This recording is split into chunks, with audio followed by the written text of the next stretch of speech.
Imagine a government so terrified of its own people, it tries to silence them by cutting off their digital lifeline. Imagine a generation so fed up, so hungry for change that they rise from the ashes of censorship, not with whispers, but with a roar that echoes across the continents. This isn't a dystopian novel. This is now. This is Nepal. And in the heart of Himalayas, a generation just proved that the true power lies not in the hands of the corrupt, but in the collective voice of the brave.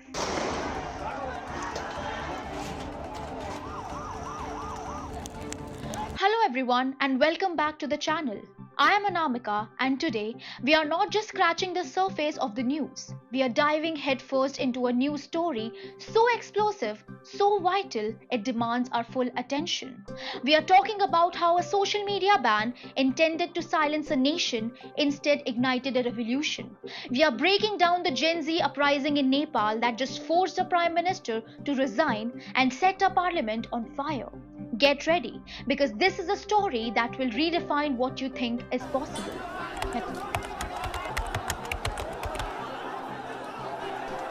Let's set the scene.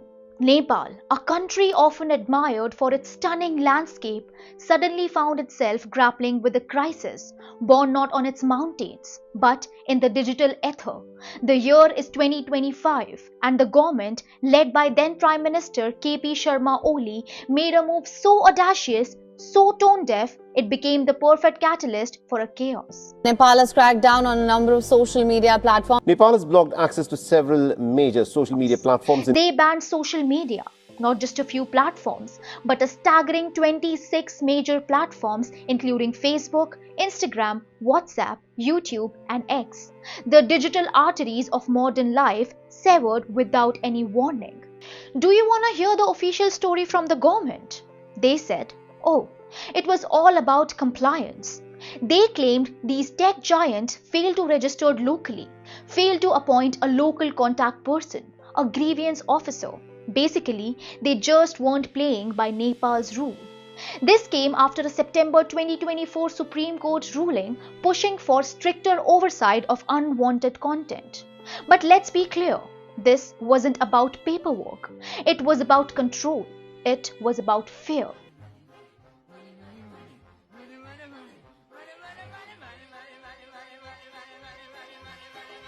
For months, a silent, powerful movement had been brewing online. A Nepo kid movement on TikTok and Reddit exposing the lavish lifestyles of politicians' children, funded as the youth alleged by corruption. Think luxury cars, foreign degrees, exclusive holidays, all while ordinary Nepalis struggled, often forced to leave their home just to find work abroad. This ban wasn't just censorship, it was an attempt to suffocate a blossoming digital revolution, a desperate attempt to silence the truth before it could spread like a wildfire. But as history constantly reminds us, you cannot put lid on a boiling pot forever.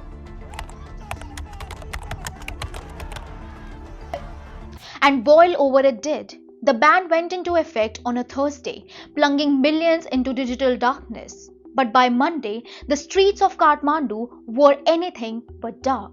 They were alive, they were loud, and they were filled with Gen Z. Students, many still in their uniform, took to the streets, not just to protest the ban, but to shout a much bigger message: stop corruption and not social media.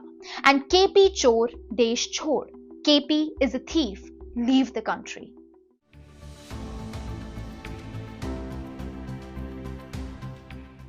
The government's response? Brutal, lethal. What started as a peaceful protest quickly descended into a bloodbath. Police fired cannons, tear gases, rubber bullets, and then, horrifyingly, live ammunitions. They were supposed to use rubber rounds, but metal bullets tore through the crowd instead.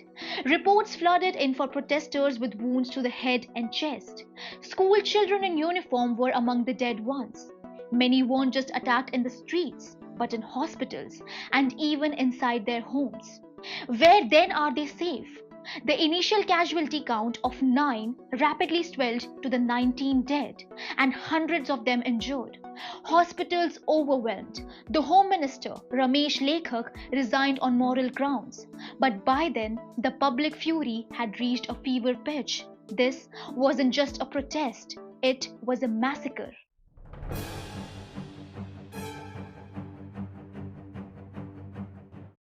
And then the symbol of state became targets. On Tuesday, grief turned into fury. The protesters did the unthinkable. They stormed parliament and set it on fire. But the flames didn't just stop there. In Balkot, Prime Minister Oli's private residence was torched. Allegedly, he ran out, leaving his wife trapped inside. Report says she burned to death. Even the headquarters of the ruling and opposition parties and the Supreme Court itself were attacked. This wasn't a random chaos. It was a message carved in fire. We are done with all of you.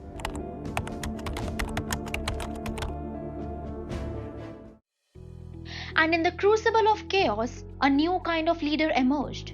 Not from the old corrupted political dynasties, but from the streets, from the rhythm of resistance. His name, Balendra Sha or Balen Shah, an unlikely hero, a structural engineer, a poet, and yes, a former rapper who famously dissed politicians in his songs.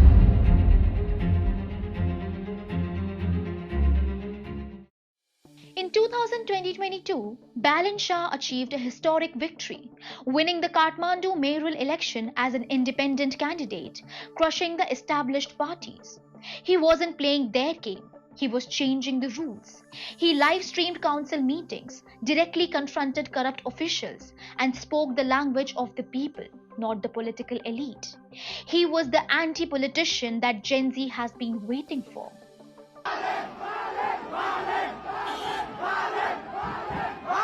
For the youth of Nepal, Balen Shah is not just a mayor. He is a symbol of integrity, of defiance, and what's possible when you break free from the old system. He has openly backed these young youth-led protests, allying himself with their own demands. His rise isn't a political story. It's a generational shift, inspiring other young independents to challenge the status quo. Now the chant isn't just Oli resign, it's Balen for PM. And so, after days of fire and fury, after a nation literally burned with rage, Prime Minister KP Sharma Oli and his cabinet has resigned, and the ban have been removed. A monumental victory for the protesters, for the youth, for the voice of the people. But let's be very clear. This isn't end of Nepal's story. It's just the end of one chapter.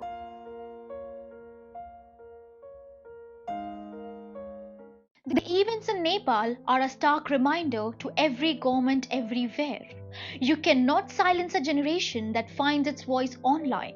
You cannot oppress a people who are tired of corruption and inequality. What happened in Nepal isn't just a local news story. It's a blueprint, it's a warning, and it's a profound source of hope, showing us that when the people, especially the youth, stand united, even the most powerful governments can be brought to their knees. The world is watching Nepal, and so are we. What do you think will happen next in Nepal? Is this a dawn of a new political era or just a temporary upheaval? Let me know your thoughts in the comments below, and if you found this breakdown insightful, please hit that like button, subscribe to the channel, and ring that notification bell so you don't miss our next deep dive. Until then, stay informed, stay engaged, and never stop asking the tough questions.